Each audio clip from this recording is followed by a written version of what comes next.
Principais dúvidas que as pessoas têm sobre as patologias ou sobre os sintomas na visão do bioalinhamento. Então hoje nós vamos responder perguntas mais direcionadas. Já me foi perguntado aqui se o bioalinhamento trata ou cuida ou intervém sobre depressão. Bom, a depressão ela é um distúrbio que coloca a pessoa numa condição que certamente não é muito agradável para a pessoa. E nem para os familiares, nem para as pessoas que convivem com essa pessoa. Porém, como a gente sempre diz aqui, existe uma vantagem biológica.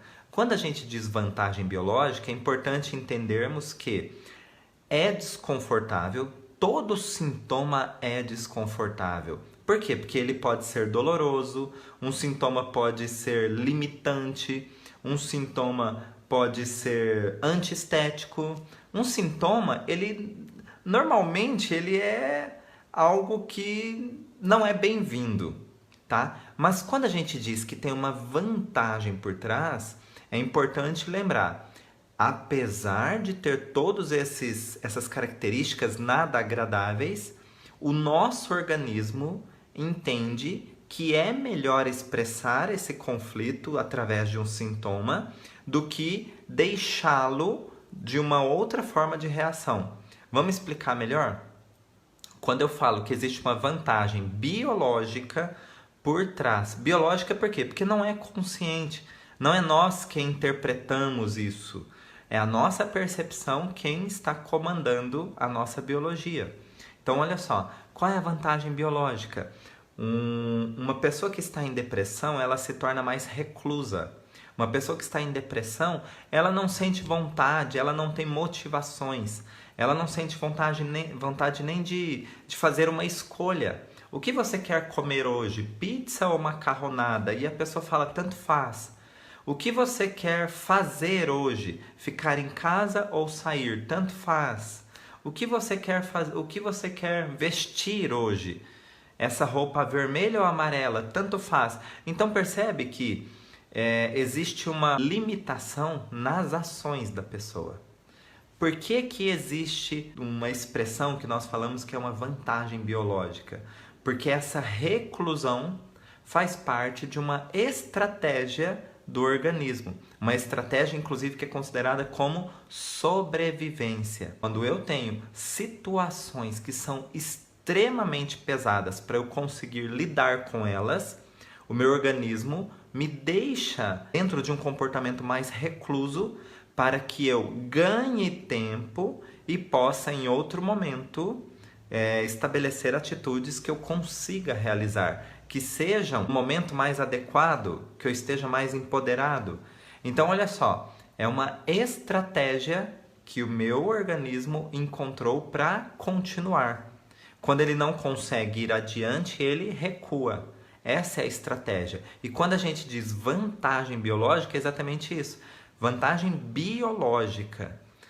Agora, não entendam assim, a grosso modo, como é vantajoso estar doente. Isso fica meio perdido, isso não soa bem. Não é que é vantajoso estar doente, não é vantajoso ter um sintoma. Tem uma vantagem biológica por trás. Vantagem biológica é diferente de tirar vantagem de algo, entende? Tirar vantagem de algo geralmente é consciente. Eu vou fazer isso para obter vantagem naquilo, tá? Quando a gente fala em estratégia biológica, vantagem biológica, é quando o nosso organismo ele ganha tempo ou ele ganha velocidade de ação.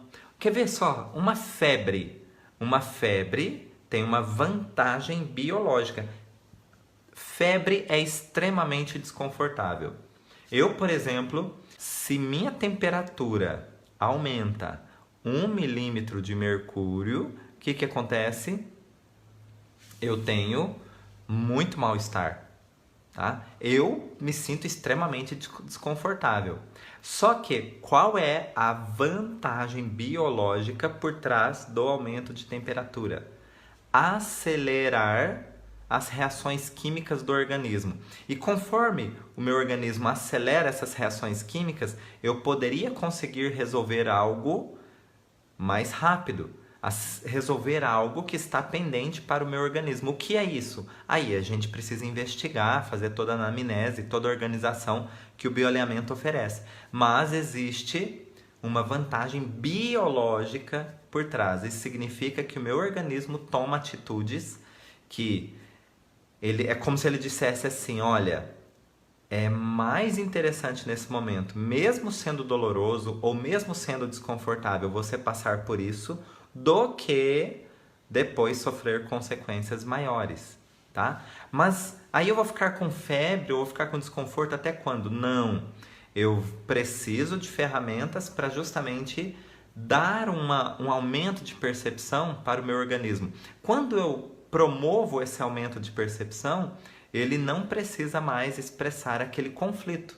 Ele não precisa expressar o que está pendente. E é assim que os sintomas eles vão nos deixando naturalmente. A maioria das pessoas conhece alguém que infelizmente passou por essa situação, né? Ou conhecia alguém que passou por essa situação. Estava em depressão e chegou um dia e se suicidou. O que acontece aqui? Dentro dos estudos que o Dr. Hammer fez, o ato, toda vez que nós temos ações, nós estamos falando de mania.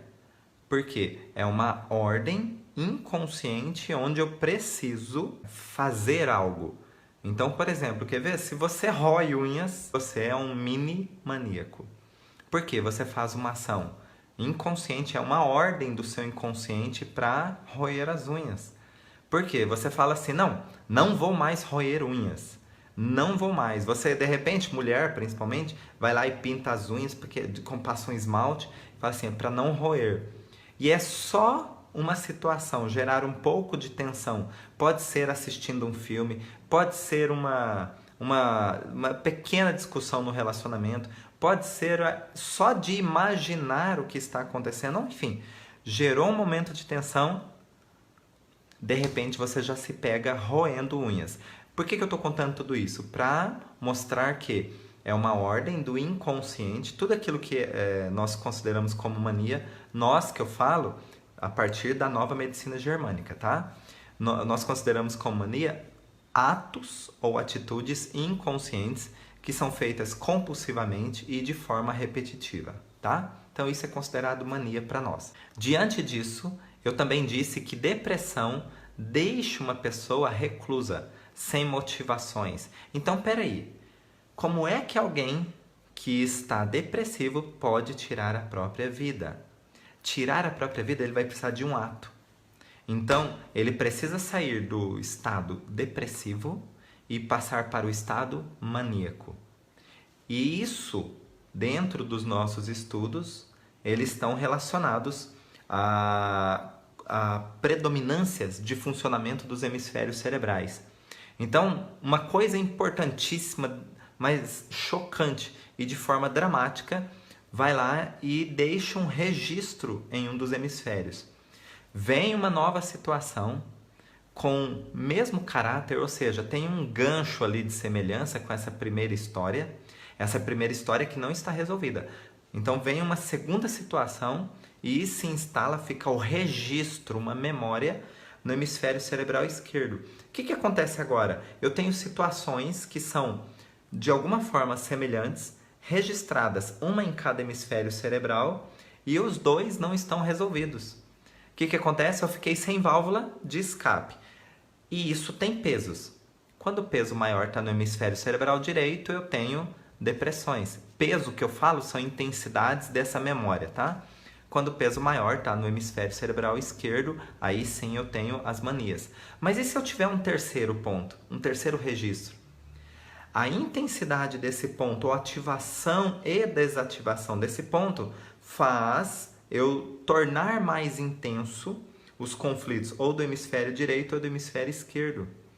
Então, ele participando desse gancho, ele torna mais pesado um dos lados. Ele não participando, ele torna mais pesado o outro. Então, eu tenho ali um maníaco depressivo. É a pessoa que fica reclusa e, de repente, ela sai para a ação, tá? Contra si ou contra os outros. É a pessoa, entre aspas, é a pessoa que surta.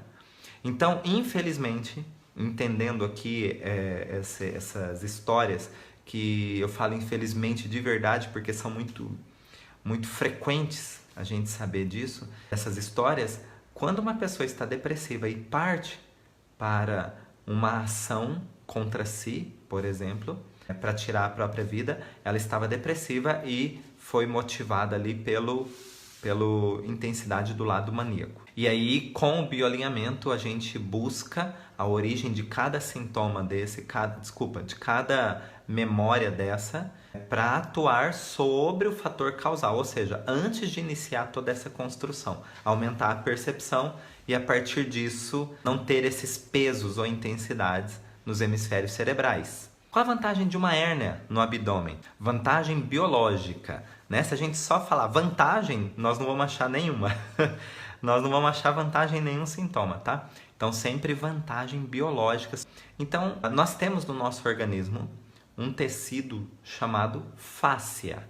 A fáscia, na verdade, é o maior órgão do corpo humano, né? Ela recobre todas as cavidades, todos os músculos, e ela é um tecido ininterrupto. Bom, então ela é um tecido de proteção. Ela é um tecido que reveste, mas é de proteção.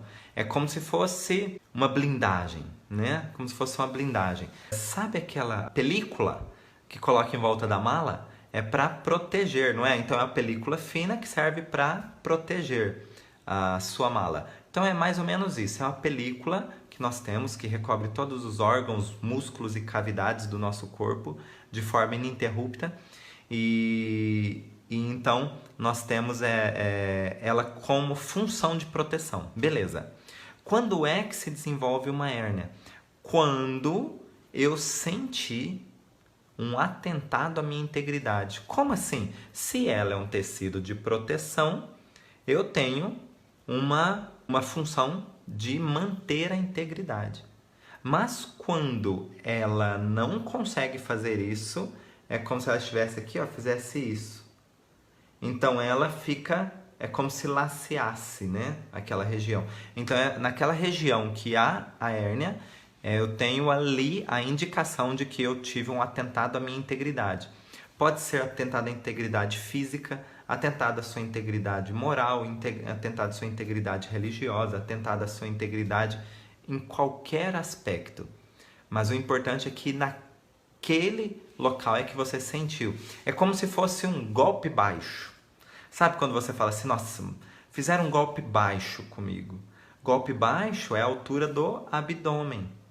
E é ali que a pessoa sentiu, como se fosse um soco no estômago, ou um soco baixo, tá? Algo que é fora das normas, fora das regras, né? No boxe que tem isso, não pode dar golpe abaixo da cintura. Então, olha só, como se eu tivesse sofrido um atentado ali. Qual é a vantagem biológica? Tornar mais elástico, vamos dizer assim, porque ele lesionou por estar muito rígido. Então, quando eu tenho mais frouxidão, é tornar mais elástico, justamente para que sofra adaptações caso eu sofrer um novo golpe. Aí o que acontece? Isso no início, tá? Só que com o passar do tempo se torna uma região mais rígida ali. Tanto que é uma hérnia geralmente palpável. O que acontece? Onde ele se distendeu, agora muda a vantagem biológica, tá? Num segundo momento, muda a vantagem biológica. E agora ele começa a ficar mais rígido, menos elástico, na tentativa de tornar mais protegido, tornar mais íntegro a região, tá? Como um tecido muito mais grosso, muito mais forte. E aí, por isso que você consegue, ou o médico consegue fazer uma palpação no abdômen e tocar a região desta hérnia. Quando a hérnia se instalou definitivamente, qual a vantagem biológica? Tornar aquela região mais forte, como se fosse uma blindagem ali, e não permitir um novo ataque, caso ele aconteça. Cólica menstrual. Apesar de, acredito eu, 95% das mulheres terem cólica menstrual, isso nunca será normal. pode ser comum, nunca normal. Tá? Qual a vantagem biológica? Lembrem que eu estou dizendo vantagem biológica, porque cólica menstrual eu não sei como é isso, mas as mulheres dizem que é algo horrível. E o duro é que tem meses, todo mês tem isso. Isso é passado até de geração para geração, esse conceito. A mãe já diz para a filha, né? Olha, filha, você está prestes a menstruar, é assim, é assado, explica tudo para a filha e tal. E olha, é comum, viu? É normal ter dores, ter cólicas, então você já vou deixar um remedinho porque vai que você tem. Então, olha só, já é dito que é normal. Esse termo normal, não use. Ele pode ser comum, normal não. Por quê? Porque tem algumas mulheres que não têm cólica menstrual. E aí é dito que elas são... Ah não, você está mentindo, não é possível. Não, isso não existe. Não, será? Ela está querendo se aparecer, tal, coisas desse tipo. Não, existem sim. Mas ao invés de perguntar para ela, é mais fácil criticá-la do que perguntar para ela. O que você faz ou o que você tem diferente de nós que o seu organismo não tem esse comportamento? A vantagem biológica da cólica menstrual é uma contração da musculatura lisa, né, que é uma contração involuntária, contração da musculatura lisa do útero, né, lá no endométrio. O que acontece? Ele quer eliminar rapidamente a descamação do endométrio. Ele quer jogar fora, limpar o útero de forma rápida. É como se o útero dissesse assim, puxa, não engravidei, tá? Isso não é sempre assim, tá? Não vamos generalizar. Eu só estou dando um exemplo do que poderia gerar, tá? Então é assim, é como se o útero dissesse, não engravidei, deixa eu limpar rapidamente o útero, eu quero jogar fora qualquer resíduo aqui, deixar tudo limpo para um próximo ovulação, tá? E quem sabe ter uma gestação, tá? Só que lembrando, é um comportamento do organismo, é uma reação do organismo. Não é que a mulher fica pensando aqui na cabeça dela isso que eu disse, tá? É um organismo que nasceu para se alimentar, é um organismo que nasceu para procriação, é um organismo que nasceu para funções vitais. Dormir, reproduzir, comer, enfim, digestão, tudo isso. Tá? Nós estamos falando de organismo, nós não estamos falando aqui da interpretação da mente, tá? Dessas situações.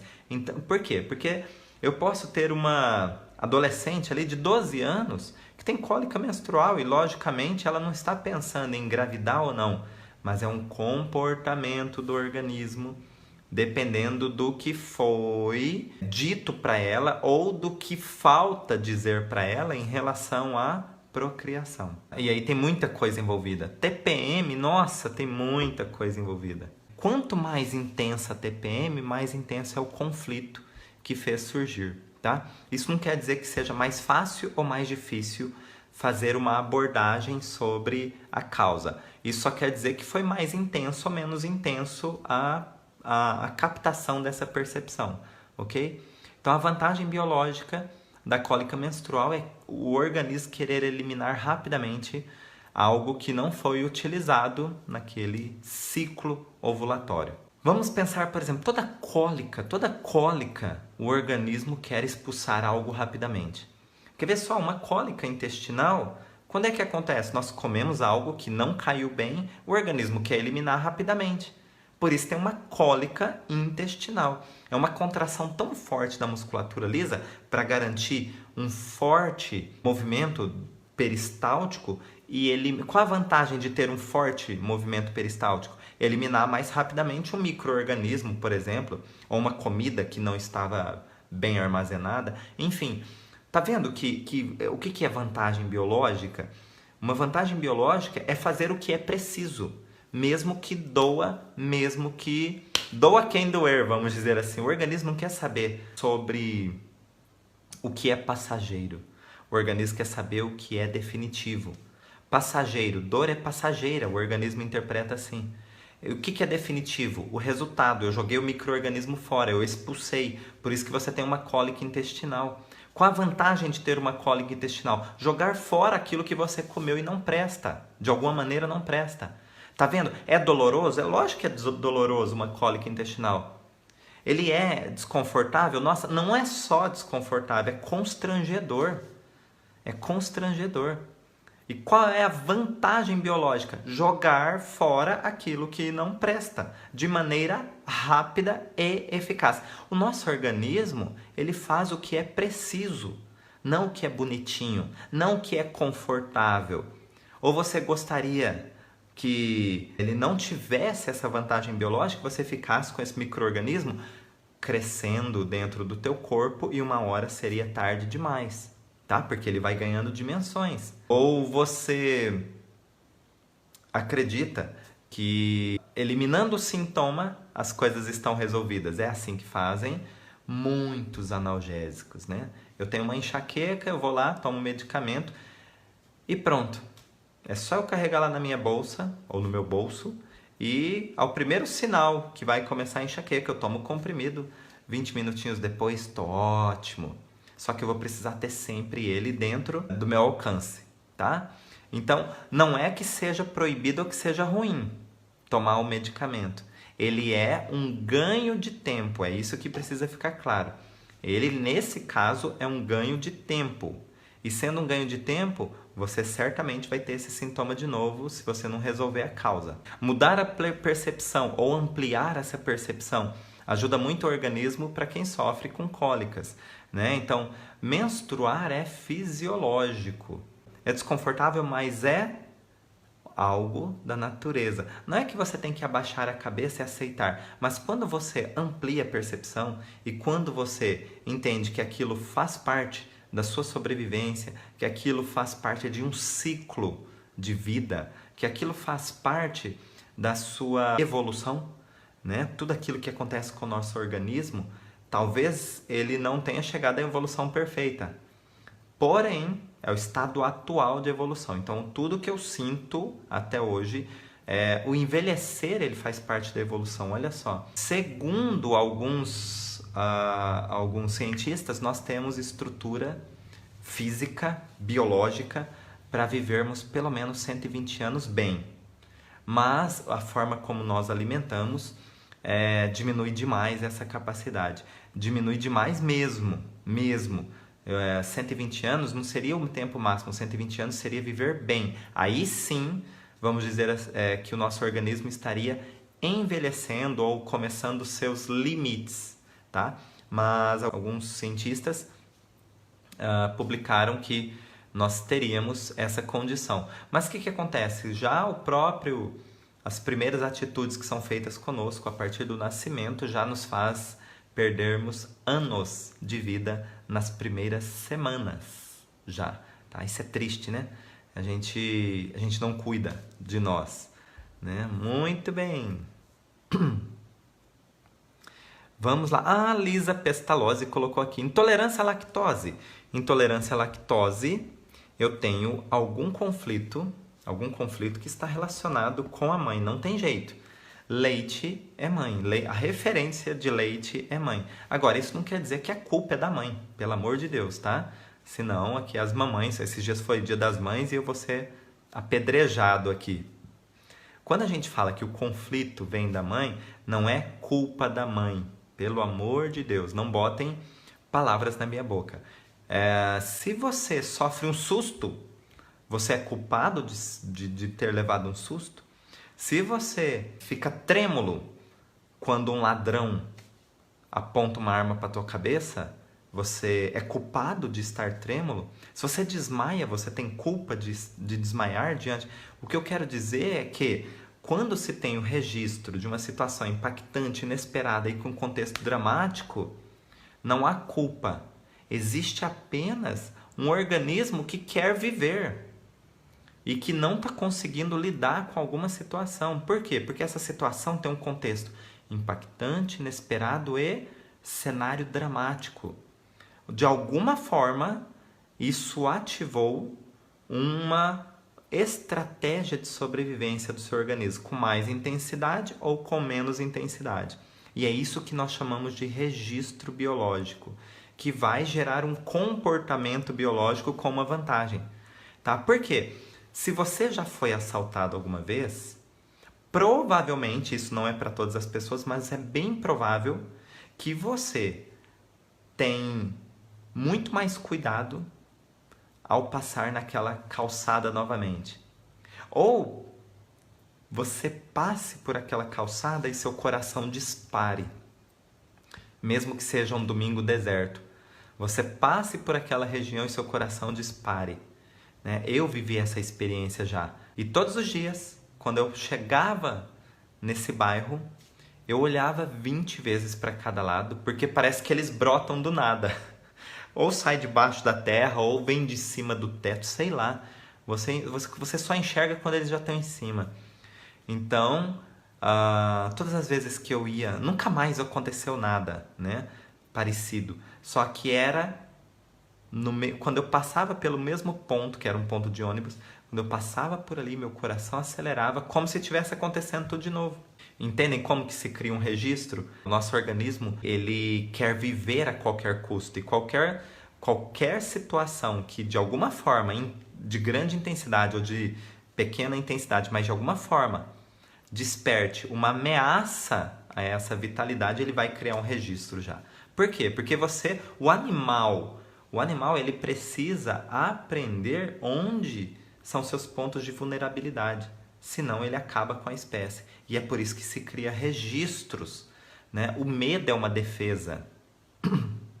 O medo não é covardia, o medo é uma defesa, né? Sabe qual a melhor estratégia? A melhor estratégia de todas é fugir. Quando um animal ou um predador é maior do que você. Ninguém é louco de ficar lutando, entrar numa luta que você sabe que vai perder. Então você corre. Você corre. Olha só que interessante, às vezes até para o desconhecido, né? Tem animais que mesmo sendo grandes ou tal, só por ele não te reconhecer, se você grita alto, se você bate o pé, ele dá às vezes uma recuada. Recuada que eu digo, pessoal, é só um passinho para trás, porque ele se assusta com você. Então, olha só que interessante. Depois, ele vai percebendo que você não é de nada e vai avançar, né? Um leão, por exemplo, um cachorro, mas a priori, ele dá aquela pequena afastadinha, né?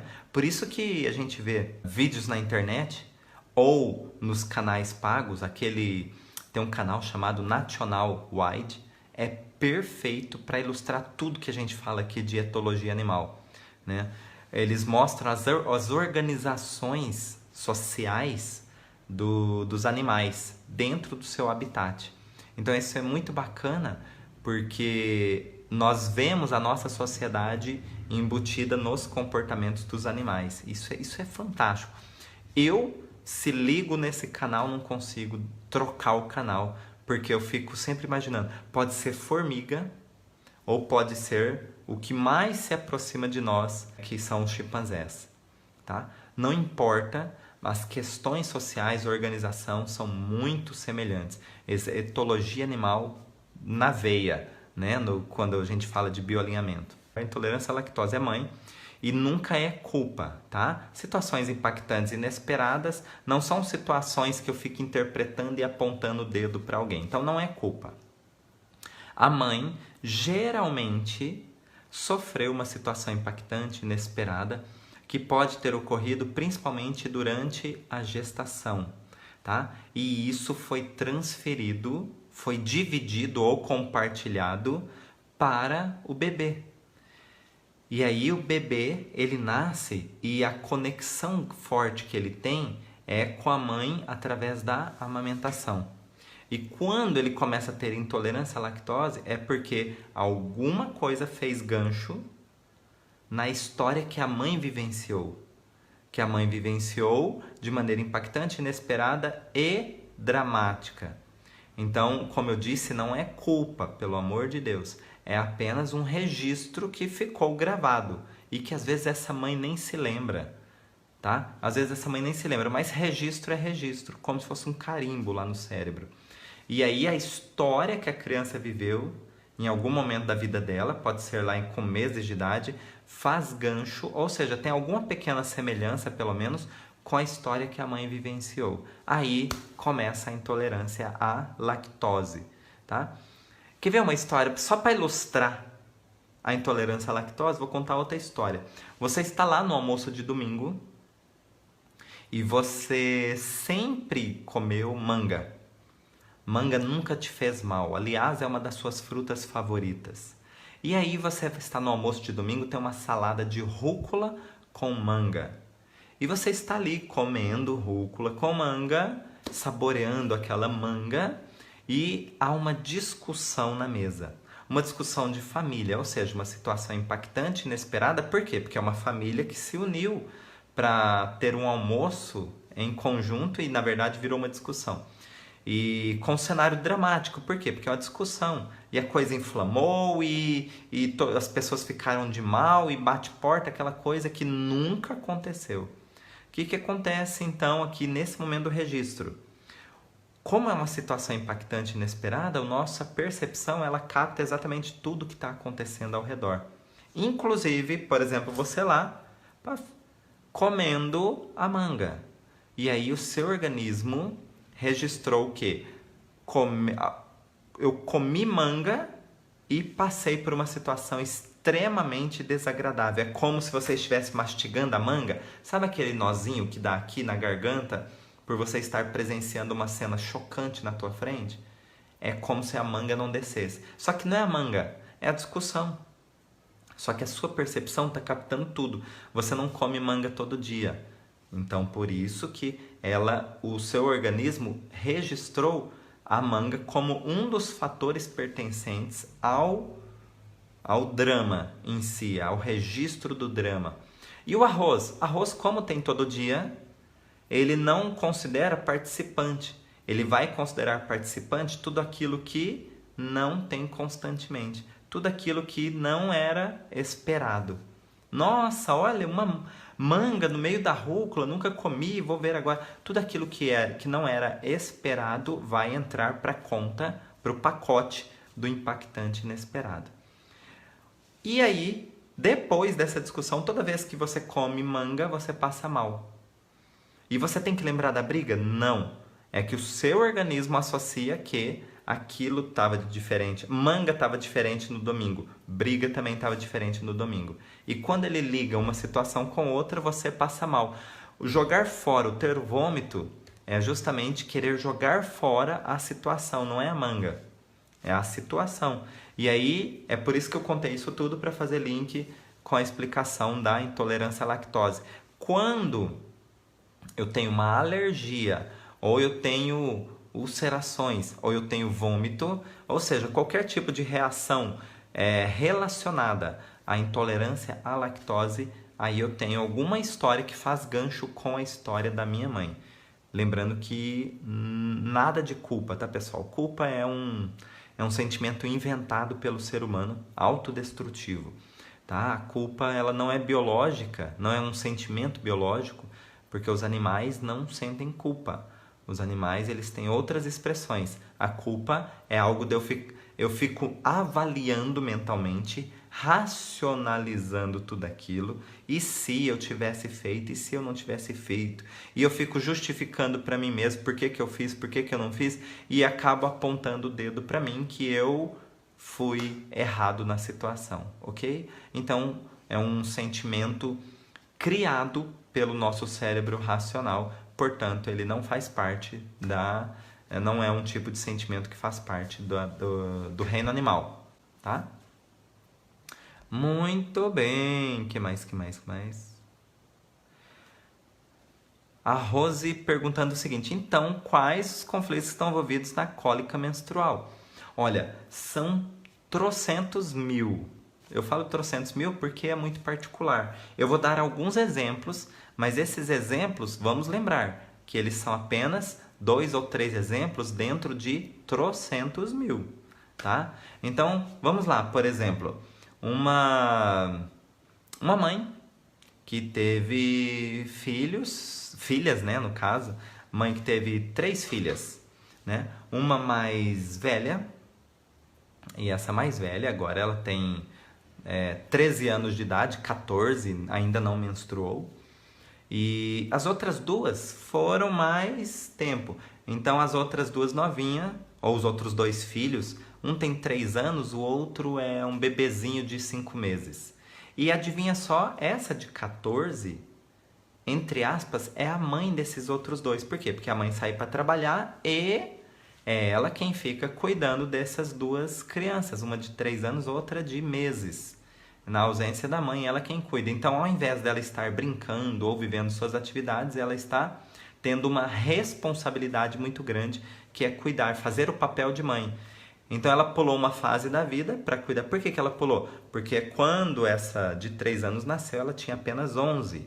Ela queria brincar e, na verdade, ela tinha que cuidar dessa irmã. O que acontece aqui? É algo que talvez, tá? Isso a gente investiga paciente por paciente, mas há uma possibilidade aí dela, por ter perdido parte da infância, por conta da responsabilidade em cuidar dos irmãos, como se fosse simbolicamente filhos, ela não quer ter filhos. Não é consciente, tá? É como se ela quisesse evitar. Então é como se ela quisesse expulsar rapidamente tudo que está ali no útero, porque ela quer limpar esse útero, então ela quer expulsar rapidamente. Poderia ser um dos fatores. Segundo, ela não quero menstruar, não quero menstruar de jeito nenhum, pelo que minha mãe conta não é nada agradável, pelo que minha tia conta é pior ainda, pelo que minhas amiguinhas contam eu tenho vergonha, ou sei lá. Alguma coisa que ela não queira de forma alguma menstruar. Então, ou seja, ela não só vai ter cólica menstrual, mas certamente ela vai ter crises de TPM. Por quê? Fisiologicamente ela vai passar por esses períodos. Só que são períodos que ela considera que ela quer acabar com aquilo logo. E o organismo, o que ele faz? Obedece. Se ela quer acabar com aquilo logo, ele vai tentar fazer todo o processo de forma muito intensa, e isso descompensa o organismo, tá? Então, aqui eu dei 2 exemplos, dentre trocentos mil. Como que a gente descobre isso? Nós escutamos nosso paciente. A gente já sabe, dependendo das características dessa cólica menstrual, é algo que são dias antes, é só num dia, não tem que intensidade, já dá para desconfiar de algumas situações, e aí a gente vai perguntar para o paciente, escutá-la o que for necessário para identificar. E tem alguns segredinhos para a gente saber se é só uma historinha dramática ou se estamos diante de um fator causal na nossa frente, tá? Nós temos ferramentas para diferenciar historinhas ou mimimi do que é o fator causal. Qual a vantagem biológica das cãibras noturnas? Olha só, toda vez que eu durmo, o meu organismo deveria relaxar. Tá? Só que se eu tenho situações mal resolvidas ou não resolvidas, o nosso cérebro inconsciente ele fica processando, tentando resolver aquele assunto. Um exemplo disso é se você quer lembrar o nome de um ator, o nome de um filme, o nome de alguém e não se lembra naquele momento. Aí o que acontece? Você fala assim, puxa, mas como que era o nome e tal? Não vem. E você fala assim, deixa para depois. E o que acontece? No dia seguinte, ou às vezes no meio da noite, você acorda e fala assim, já sei, é tal. Como é que você acessou uma lembrança quando você estava dormindo?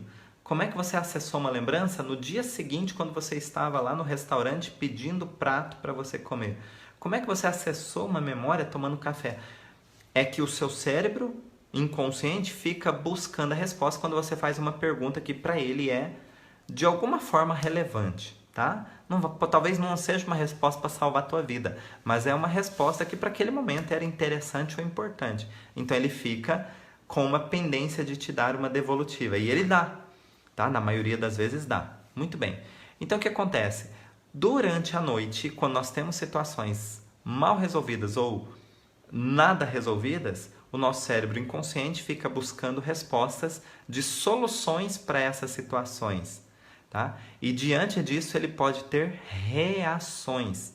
Uma delas é insônia, outra delas é um sono inquieto, outra delas é cãibra noturna. Agora, qual é a especificidade da cãibra? A cãibra também é uma contração muscular involuntária, que acontece no músculo voluntário. Isso que é legal, né? Mas por ordem de desequilíbrio entre propriedades do organismo. Mas por que ele tem esse comando? Porque justamente nós também temos que pegar a conotação desse segmento do corpo. Nossos membros inferiores são responsáveis pela nossa trajetória, pela nossa jornada. São os membros inferiores que nos levam para os caminhos da vida. Diante disso, quando eu estou sem direção, quando eu estou sem rumo, sem saber qual caminho tomar, eu preciso dessa decisão, eu preciso dessa informação, porque é algo relevante para a minha história, mas não consigo obter a resposta ou a segurança dessa resposta. O que acontece? Quando eu deito para descansar, na verdade eu tiro todas as outras coisas que estão me distraindo e deixo só o subconsciente. O que ele faz? Fica tentando buscar resposta para aquilo que eu perguntei e ainda não encontrei. E quando ele começa a querer acessar, o que acontece? O seu organismo físico reage junto. Por quê? Porque o assunto tem a ver com caminhada, jornada, seu caminho para a sua história. E aí tem uma contração muscular desse segmento do corpo. Só que aí você acorda. Você acorda e fala, puxa, tô com muita cãibra e tal, e dá atenção para a cãibra e não para a história que você estava começando a ter acesso. É como se um músculo contraído é um músculo mais forte, é um músculo que resiste mais. Qual a vantagem em ter cãibra? É um músculo mais potente, um músculo mais retesado, um músculo que demonstra mais vigor. Então ele mantendo a cãibra te dá a possibilidade de sentir-se mais potente, mais vigoroso. Só que a gente fala assim, ai, quero acabar com essa cãibra, pelo amor de Deus e tal, não aguento mais. Isso é o nosso cérebro racional interpretando e dizendo. O nosso cérebro, as nossas memórias inconscientes estão dizendo assim, deixa eu contrair fortemente, que são os membros inferiores, para que ele possa definir com maior potência o caminho da sua história. Mais ou menos isso, tá? Eu digo mais ou menos porque tem nuances para cada paciente, porque aqui a grosso modo seria mais ou menos isso, e cada paciente tem a sua história, aí a gente encaixa, faz o link, na verdade, da história do paciente com esse contexto.